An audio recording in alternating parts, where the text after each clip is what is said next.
எங்களுக்கு 11ஆம் மாதம் 27ஆம் தேதி பெரிய மழை ஒன்று பெஞ்சிச்சு. அந்த மழை காரணத்தினால் நாங்கள் அந்த மழையிலையும் வீட்டில் இருந்தோம். டிசம்பர் 12ஆம் தேதி வரைக்கும் எங்களோட வீடு கொஞ்சம் கொஞ்சமாக வெடிக்க துவங்குனுச்சு.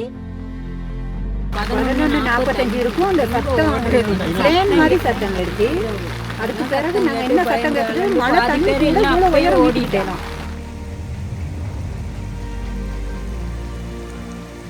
கல்லெல்லாம் வந்து நிற்கிறனால பயமா இருக்கு. தண்ணி ஓடுறனால அந்த கல்லு கீழே வர்றதுக்கு வாய்ப்பு இருக்கு. மலையில தான் இந்த மாதிரி இந்த என் வீடு இடிஞ்சு விழுந்து இருக்க எல்லாமே போயிட்டு ஸ்கூலில் போயிட்டு இருந்தோம். அங்கேருந்து சொன்னாங்க ஸ்கூல்லேருந்து நீங்கள் போங்க அப்படின்ட்டு. அதுக்கப்புறம் நான் வந்து ஒரு வாடகை வீடை தான் வாங்கி அதுக்கு மாதம் 5000 ரூபா வாடகை கொடுத்து அந்த வீட்டில் தான் நான் இருக்கேன். ஸ்டேட்டில் சொல்கிறாங்க இந்த வீட்டுக்கு தகரம் தாரோம் மரம் தாரோம் அதிலே அடிச்சுக்கிட்டு இருங்கன்ட்டு. அதனால இந்த செவரெலாம் வந்து எங்களுக்கு நம்பிக்கையே இல்லை. வாகனங்கள் போகிறதுக்கு இல்லை, ரோட்டெல்லாம் ஒட்டஞ்சி வாகனம் வர்றதுக்கு இல்லை. இல்லை நாங்கள் பொடிய மாதிரிலாம் போயிட்டு நடந்து போயிட்டு தான் அங்கங்கே எங்களுக்கு சாப்பாடு பண்ணணும். ஏன்னா வாகனம் போகிறதுக்கு இல்லை. நாங்கள் வந்து இப்போ 200 வருஷமாக மலையதை வாழ்ந்துட்டோம். எங்களை பிள்ளைகளை இந்த சாதாரண சின்ன பிள்ளைகளை கூட அந்த மறுபடியும் இதில் நாங்கள் செத்து போயிட்டாலும் அந்த சின்ன பிள்ளைகளை நம்ம இது சும்மா கொண்டு வந்து இதிலே நாங்கள் திணிக்கிறேன்னு சொன்னால் இன்னும் நம்ம கஷ்டம்தான்.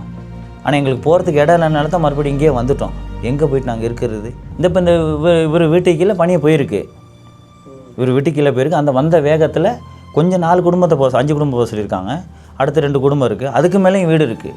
இப்போ நாங்கள் கேட்குறேன், இப்போ இது போனால் இது போகத்தானே வேணும் பொண்ணு. அவங்க சொல்கிறாங்க நாங்கள் அதை பார்த்துக்குறோம், உங்கள் வேலை நீங்கள் பார்த்துக்குங்கிறாங்க.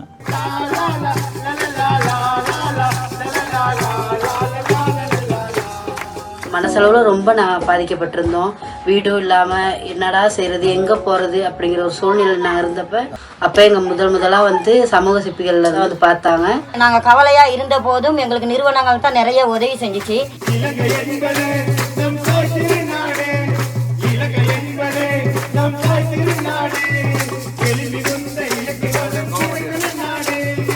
எங்களோட ஊர்ல சமூக சிற்பிகள் நிறுவனத்தால சிறுவர்களுக்கு மட்டும் இல்லாம வெள்ளத்தால பாதிக்கப்பட்ட மக்களுக்குமே உதவி செஞ்சிருக்காங்க. இதனால எங்க ஊர்ல இருக்க மக்கள் எல்லாத்துக்குமே சமூக சிற்பிகள் நிறுவனத்து மேல ஒரு நல்ல அபிப்பிராயம் தோன்றிருக்குது.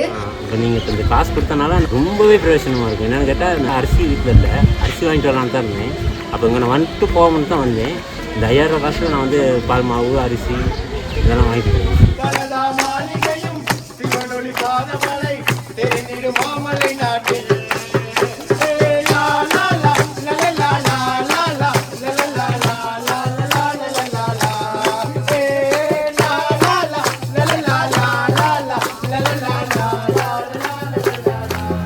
உங்க நிலைமையெல்லாம் எனக்கு புரியுது, இருந்தாலும் உங்க யாருக்குமே எனக்கு